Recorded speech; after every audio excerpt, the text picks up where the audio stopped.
नमस्कार दोस्तों, आज की हमारी कहानी है शादी के बाद भी पत्नी का बॉयफ्रेंड। एक लड़की की शादी उसकी मर्जी के बिना एक सीधे साधे लड़के से हो जाती है, जिस लड़के के घर में उसकी माँ के अलावा और कोई नहीं था। दहेज में लड़के को बहुत सारा सामान और पैसे भी मिले थे, लेकिन लड़की किसी और लड़के से बेहद प्यार करती थी। अब लड़की की शादी बिना मर्जी के हो तो गई थी और अब वह अपने ससुराल भी आ गई थी। तभी सुहागरात के वक्त लड़का दूध लेकर कमरे में आता है और उस लड़की यानी अपनी पत्नी के पास बैठ जाता है। तभी उसकी पत्नी गुस्से से अपने पति से कहती है, क्या तुम मुझे अकेला छोड़ सकते हो? उसकी यह बात सुनकर पति बहुत दुखी होता है, लेकिन फिर भी वह खुशी खुशी यह कहता है, तुम आराम करो, मैं तो सिर्फ तुम्हारे लिए दूध लेकर आया था। यह कहकर वह कमरे से बाहर चला जाता है। लड़की मन मारकर ही रह जाती है, क्योंकि लड़की चाहती थी झगड़ा हो और वो उस गवार से तलाक ले सके। अब लड़की को ससुराल में 3-4 दिन हो गए थे, मगर वो तो बस पूरा दिन फ़ोन पर बॉयफ्रेंड से बात करती थी। उधर लड़के की माँ बिना शिकायत करे दिन भर घर का सारा काम करती थी, सबके लिए खाना भी खुद ही बनाती थी। फिर भी उसकी माँ के चेहरे पर हर वक्त मुस्कुराहट ही रहती थी। लड़का एक कंपनी में छोटी सी नौकरी करता था। वह बेहद ही ईमानदार और मेहनती था। सुबह अपने काम पर जाता और शाम को थका हारा घर आता, मगर उसकी पत्नी उसे एक गिलास पानी भी नहीं पूछती थी। अब लड़के और लड़की की शादी को करीब 1 महीना हो गया था, मगर अब तक वह दोनों एक साथ कभी नहीं सोए थे। वैसे लड़का बहुत ही शांत स्वभाव का था, इसलिए वह अपनी पत्नी को कुछ कहता भी नहीं था। फिर भी वह अपनी पत्नी को खुद ही खाने की प्लेट लगा कर देता था, मगर उसकी पत्नी उसके साथ बैठकर खाना कभी नहीं खाती थी। वह अपना खाना अपने कमरे में अलग बैठकर खाती थी। लड़की को दहेज में एक स्कूटी भी मिली थी। लड़का जैसे ही अपने काम पर निकल जाता, उसके आधे घंटे बाद लड़की अपनी स्कूटी लेकर अपने बॉयफ्रेंड से मिलने जाती और लड़के के आने से पहले वो अपने ससुराल वापस आ जाती। एक दिन लड़के की छुट्टी थी और वह घर पर ही था और लड़की ने अच्छे भले खाने को गंदा कह के अपनी सासू माँ को उल्टा सीधा कहकर खाने को बाहर फेंक दिया। ये सब देखकर लड़के को बहुत ही गुस्सा आता है और वह गुस्से में अपनी पत्नी पर हाथ उठा देता है, मगर उसकी माँ फिर भी अपने बेटे को ही डांटती है। इधर लड़की को झगड़े का एक बहाना ही चाहिए था, जो कि उसे मिल गया था। तभी वह बिना बोले अपनी स्कूटी लेकर अपने बॉयफ्रेंड के पास चली जाती है और अपने बॉयफ्रेंड के पास जाकर कहती है कि अब एक पल भी मुझे उस घर में नहीं रहना। आज उस गवार ने मुझ पर हाथ उठाकर अच्छा नहीं किया। तभी उसका बॉयफ्रेंड कहता है, अरे तुमसे तो मैं कब से कहता हूँ कि तुम भाग चलो मेरे साथ, मगर तुम ही हो आजकल करती रहती हो। तब लड़की कहती है कि शादी के दिन मैं तुम्हारे पास आई थी तो तुम ही ने तो मुझे घर वापस लौटाया था। बॉयफ्रेंड ने कहा, खाली हाथ हम दोनों कहाँ तक भागेंगे, तुम ही बोलो। मैंने तुमसे कहा था कि कुछ पैसे और गहने साथ ले लो और तुम हो कि खाली हाथ मेरे पास आ गई थी। आखिर दूर एक नई जगह में ज़िंदगी शुरुआत करने के लिए पैसे तो चाहिए ना। और हाँ, एक बात और, जब भी मैं तुम्हारे पास आता हूँ और तुम्हें छूना चाहता हूँ, तभी तुम नखरे करने लगती हो और बस यही कहती रहती हो कि ये प्रेम शादी के बाद ही होगा। तभी लड़की गुस्सा होकर कहती है, हाँ शादी के बाद ही अच्छा होता है ये सब, और मैं तुम्हारी ही तो हूँ।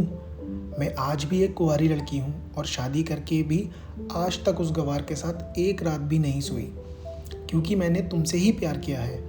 और अब मैं चाहती हूँ कि तुम मुझसे शादी करो, मेरी मांग में अपने हाथ से सिंदूर भर दो, फिर मैं पूरी तरह तुम्हारी हो जाऊंगी और फिर तुम मुझे अपनी मर्ज़ी से दिन रात प्यार कर सकते हो। तब उसका बॉयफ्रेंड कहता है, तो ठीक है, मैं तुमसे शादी कर लूँगा, मगर तुम कम से कम 5 लाख रुपए कल शाम तक इंतज़ाम कर ले आना। मैं तुम्हें एक होटल का पता दे रहा हूँ, तुम उस होटल में रात को 10 बजे तक पहुँच जाना। लड़की कहती है, उस गवार के पास कहाँ इतना पैसा होगा, बल्कि मेरे पापा ने उसे दहेज में 3 लाख रुपए दिए थे और मुझे सोने के कुछ गहने दिए थे। वो गहने तो मेरे पास ही है, मगर सारे पैसे उस गवार ने अलमारी में लॉक कर रखे हैं। मगर मैं जैसे तैसे अलमारी की चाबी लेकर सारे पैसे निकाल कर तुम्हारे पास हमेशा हमेशा के लिए आ जाऊंगी। यह कहकर वह लड़की अपने ससुराल पहुंचती है। लड़की ससुराल पहुंचकर अपने पति और सास से लड़ाई करती है और वो उन पर खूब चिल्लाती है, मगर अफसोस वो अकेली ही चिल्लाती रहती है। उसका पति और उसकी सास बिल्कुल शांत रहते हैं। तभी लड़की अपने कमरे में चली जाती है और अचानक उसके बॉयफ्रेंड का लड़की के फ़ोन पर मैसेज आता है कि कब आ रही हो पैसे लेकर। लड़की मैसेज का जवाब देती है, सब्र करो, मैं वक्त पर आ जाऊंगी। तब उसका पति दरवाज़ा खटखटाता है और अपनी पत्नी से कहता है कि खाना खा लो। तभी पत्नी कहती है, मैं खाना तभी खाऊंगी, पहले मुझे अलमारी की चाबी दे दो। पति दरवाजे के नीचे से चाबी देकर कहता है, यह लो, अपना काम करके खाना खा लेना, क्योंकि अभी तक मैंने और माँ ने भी खाना नहीं खाया है। माँ ने कहा है हम आज साथ बैठकर ही खाना खाएंगे। लड़की कहती है, माँ और तुम खाना खा लो, मैं बाहर से खाना खा कर आई हूँ। यह सुनकर लड़का चला जाता है। तभी लड़की जल्दी से चाबी को उठाकर अलमारी खोलती है। अलमारी खोलकर वह उसमें क्या देखती है कि उसमें दहेज के पूरे पैसे 3 लाख रुपए और सारे गहने तो रखे ही थे, बल्कि उसमें एक डायरी भी रखी हुई थी। वो उसे खोलकर पढ़ती है तो उसमें लिखा था, प्रिय पत्नी, मुझे और तुम्हारे पिताजी को पता है कि तुम किसी और लड़के से बेहद प्यार करती हो, मगर तुम्हारे पिताजी ने पता लगाया है कि जिससे तुम प्यार करती हो उसकी पहले भी एक बार शादी हो चुकी है और वह लड़का बहुत सी लड़कियों को धोखा भी दे चुका है। पर आपके पिताजी आपको उस लड़के के बारे में कुछ भी ना बता सके, क्योंकि उन्हें पता था कि ये जो इश्क का नशा है वह हमेशा अपनों को गैर और गैरों को अपना बना देता है। इसलिए तुम्हारे पिताजी ने मेरे आगे हाथ जोड़कर यह कहा कि मेरी बेटी को हमेशा से रखना। एक बाप के मुंह से एक बेटी की कहानी सुनकर मेरी भी आंखों में आंसू आ गए और मुझे यकीन हो गया था कि एक अच्छा पति होने का सम्मान मुझे मिले या ना मिले, मगर एक अच्छा दामाद होने की इज्जत मैं हमेशा पा सकता हूँ। और मुझे दहेज में मिले सारे पैसे और सोने के गहने मैंने तुम्हारी अलमारी में रख दिए हैं, क्योंकि दहेज के नाम से मुझे नफरत हो चुकी थी। इस दहेज के कारण ही मैंने अपनी बहन और पिता को खोया था, और मेरे पिता के अंतिम शब्द भी यही थे कि किसी बेटी के बाप से कभी 1 रुपया भी दहेज ना लेना। और उस डायरी में यह भी लिखा था कि तुम मुझसे आज़ाद हो और तुम कहीं भी जा सकती हो। डायरी के बीच के पन्नों में तलाक के पेपर रखे हैं, जहां मैंने पहले ही अपने साइन कर दिए हैं। जब तुम्हें लगे कि अब इस गवार के साथ नहीं रहना, तब तुम भी इस तलाक के पेपर पर साइन करके अपने सारे पैसे और जेवर लेकर जा सकती हो। लड़की डायरी पढ़कर हैरान थी और परेशान भी थी। ना चाहते हुए भी उसके गवार पति के शब्दों ने उसके दिल को छू लिया था। अब वो ना चाहते हुए भी गवार पति के अनदेखे प्यार को महसूस करने लगी थी। वह फूट फूट कर रोने लगी। डायरी में आगे लिखा था कि मैंने तुम्हें इसलिए मारा क्योंकि तुमने माँ को गाली दी, और जो बेटा खुद के आके अपनी माँ की बेइज्जती होते सहन कर ले, फिर वो बेटा ही कैसा। इसलिए मुझे माफ़ कर देना, क्योंकि मेरे लिए माँ का दर्जा सबसे बड़ा है, और आपको मैं दुल्हन बनाकर हमसफ़र बनाने लाया हूँ, आपसे ज़बरदस्ती करने नहीं। आपको मुझसे प्यार हो या ना हो, लेकिन मैं अंत तक सिर्फ आपसे ही प्रेम करता रहूँगा। अब फैसला तुम्हारे ही हाथों में है। अब लड़की दुल्हन बन चुकी थी और उसकी आंखों से आंसू बह रहे थे। अचानक लड़की के बॉयफ्रेंड का फ़ोन आता है। तभी गुस्से में लड़की अपना फ़ोन स्विच ऑफ करके फ़ोन का सिम कार्ड तोड़ देती है। अब उसे समझ आ गया था कि जिससे वह बेहद प्यार करती थी, उसे तो सिर्फ पैसों से ही प्यार था, और सच्चा प्यार करने वाला तो मेरा पति ही था, जिसने सिर्फ मेरे पापा की इज्जत रखने के लिए ही उससे शादी कर ली। और मेरा बॉयफ्रेंड है, उसका पता होने के बाद भी मुझे इतना प्यार किया। मैं अपने पति का प्यार क्यों नहीं समझ पाई। यह सब सोचकर वह रोती रही। फिर उसने रोते हुए अलमारी का सारा सामान जैसा था वैसे ही रखकर न जाने कब सो गई। अगले दिन उसकी पत्नी सुबह देर से जागी।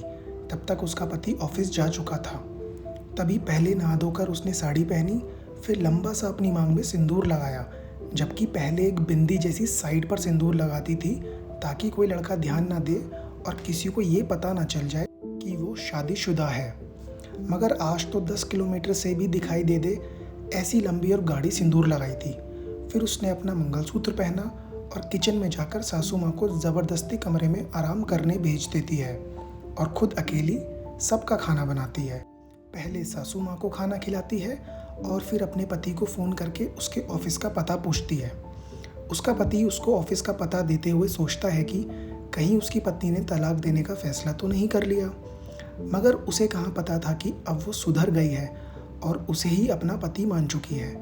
इतने में ही उसकी पत्नी स्कूटी लेकर उसके ऑफिस खाना लेकर पहुँच जाती है। पत्नी को देखकर पति हैरान हो जाता है। तभी वह अपनी पत्नी से पूछता है, सब ठीक है ना, माँ ने तुमसे कुछ कहा तो नहीं। उसका पति सवाल पर सवाल पूछे जा रहा था।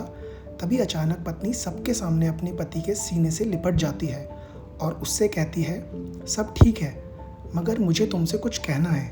पति कहता है, हाँ कहो। तब पत्नी सबके सामने कहती है, आई लव यू मेरे पति, I love you for ever. यह सुनकर ऑफिस के सभी लोग हैरान होकर खड़े हो जाते हैं और ज़ोर ज़ोर से तालियां बजाने लगते हैं। तब पत्नी सबके सामने अपने पति का हाथ पकड़ के कहती है कि अब 1 महीने तक मेरे पतिदेव ऑफिस में दिखाई नहीं देंगे। ऑफिस के सभी लोग पूछते हैं क्यों? तब लड़के की पत्नी कहती है क्योंकि हम दोनों लंबी छुट्टी पर जा रहे हैं। पति पत्नी से कहता है तुम्हें क्या हो गया है? तभी पत्नी पति से कहती है मुझे तुमसे सच्चा प्यार हो गया है। यह कहकर वह उसके सीने से दोबारा इस तरह लिपट जाती है जहाँ से वो अपने गंवार पति से कभी भी जुदा ना हो पाए। तभी उसका पति भी बहुत खुश हो जाता है और फिर वो दोनों अपने घर चले जाते हैं और खुशी खुशी अपना जीवन बिताते हैं और हमेशा खुश रहते हैं। तो दोस्तों ये थी हमारी आज की कहानी। आपको कहानी कैसी लगी कमेंट्स में बताएं, वीडियो को लाइक करें और चैनल को सब्सक्राइब करें। मिलते हैं कल एक नई कहानी के साथ।